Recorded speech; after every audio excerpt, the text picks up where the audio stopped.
You know, the days of $550 gold. Guys, it just seems like yesterday we were talking about $550, and it went up to $7, and it went down to $500. And we kept telling people, don't pay any attention to this. Buy the stuff now when it's cheap. I love the refresh order theory. Can I refresh my order, please? Yeah. I try that every now and again with my suppliers, and they just crack up laughing. Refresh my orders. All right, we'll take the break. We'll be back. 800-313-9443. I want to talk about, Deutsche Bank and a bank here that's being sued in the country over some funny mortgages. You're tuned in to the National Intel Report, the Real Talk Radio Show. Tom in Pennsylvania. Hello, Tom. Good afternoon. Hi. I have one question.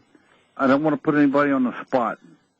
Will silver go as high as $600 an ounce or $700 an ounce?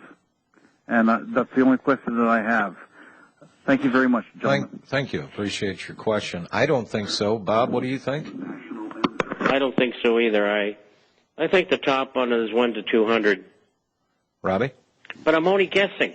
Yeah, I mean, anything. Look, I mean, if you take Ted Butler's argument, silver could go anywhere. I mean, the demand for silver by industry is huge in and of itself. We've been operating in deficits in silver for I don't know how many years now. Unlike gold, where all the gold that's ever been mined is still above ground, 177,000 metric tons, silver is on the opposite end of that equation. I mean, there's a serious shortage of silver. So who knows? Well, I wouldn't discount anything. Well, we're only talking about an increase. Just throw out an arbitrary $20 an ounce figure, which before you blink your eyes will be at that point. But we're talking about a tenfold increase. Yeah, well, put it this way: silver at $600 means that a cell phone will cost you about $5,000. Well, so is it unreasonable to say, Bob, that?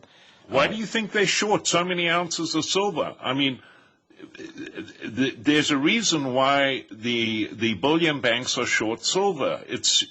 They're doing it at the behest of their clients, who are large manufacturers who need silver in order to make their products.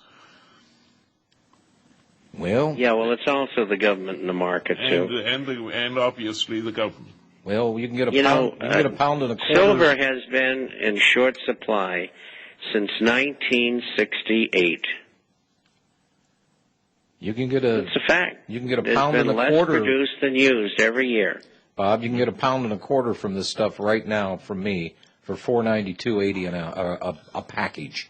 That would be a roll of 20 Andrew Jacksons, and they're pretty to look at.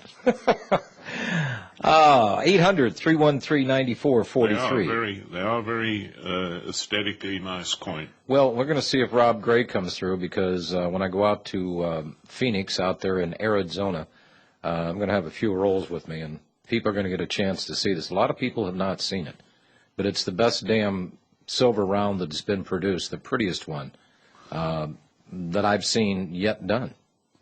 The Mint did a great job on this thing. At any rate, guys, the natives are getting restless in this country. I'm not a big fan of Joe Farah because he has a propensity for being a neocon. But he's been doing some good things lately, and people who do good things need to be at least applauded for their efforts. The new pink slip deal that's going on to our Congress critters has been wildly successful. Well, how successful? Well, there's been over 8 million of these pink slips sent to our Congress critters in Washington, D.C. Now, there's been a lot of Bachmann, I think, out of, Minnesota or Wisconsin, something, yes. Had a press conference with Joe Farah. Yeah. Robbie. What? these people are so out of left field.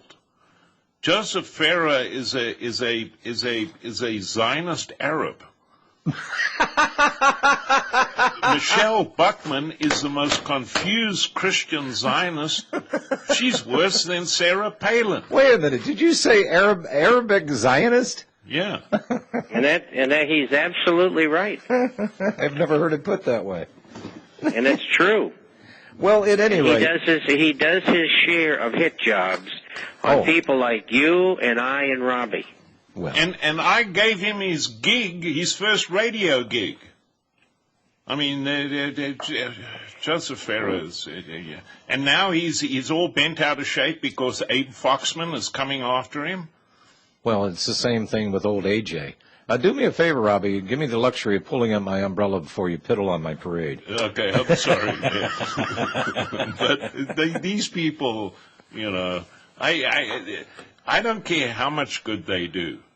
They've done more to destroy the conservative cause in this country than anybody else. Same with Newsmax.com. Oh, well, Newsmax, I had somebody contact me today from Newsmax that wants me to do revenue sharing with advertising. Yeah. And I just simply emailed them back, if you were the last people on the face of this planet to deal with, you would be it.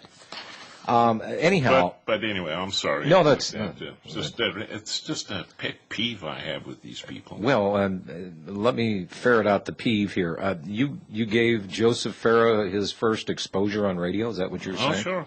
Really? American Freedom Network. Him and his wife.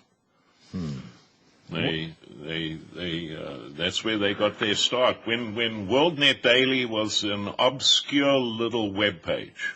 Well, I find it confusing then, these pink slips, which, by the way, Hammermill paper manufacturing, they've run them all out of pink paper.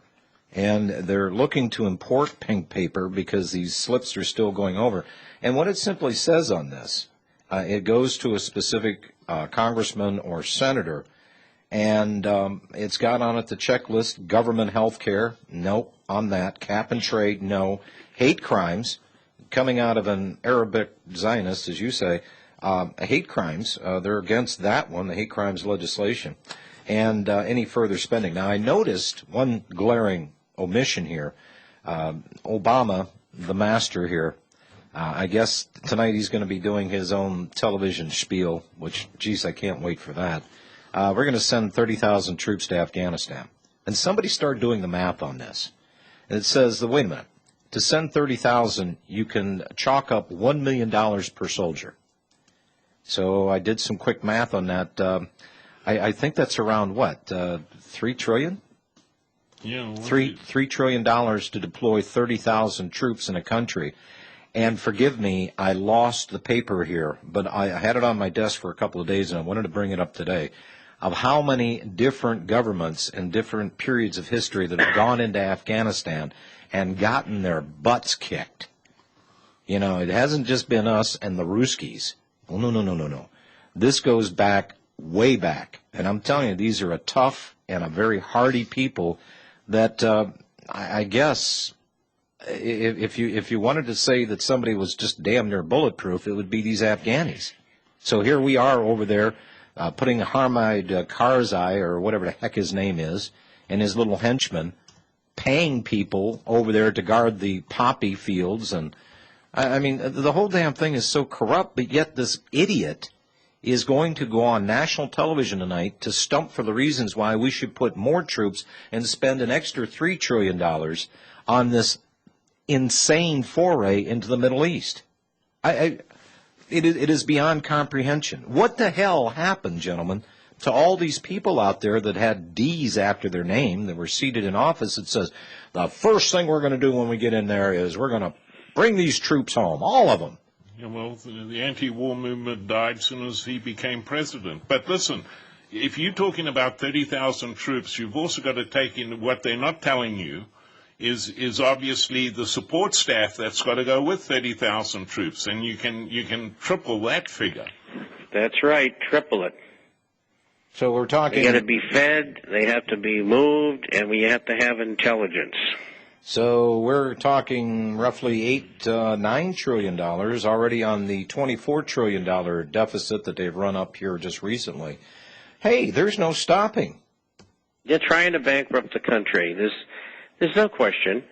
And, you know, you saw what I wrote in Saturday's International Forecaster, what I was told by a banker, a top banker, who I've known for many years, and he laid it all out. There's going to be a devaluation next year. The FDIC is going to be history, and they want to cut $1.5 trillion, and if they know that they do that the deflationary undertow is liable to take hold, and the game will be over. So they're not going to cut $1.5 trillion. They might cut $700 or $800 billion, and that's it.